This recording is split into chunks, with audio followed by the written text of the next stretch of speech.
कहे दे, कुछ कहे दे।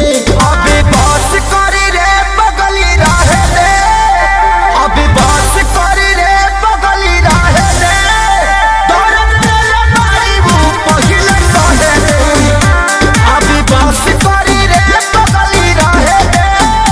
दर्द तेरे मारी वो पहिले सहे दे।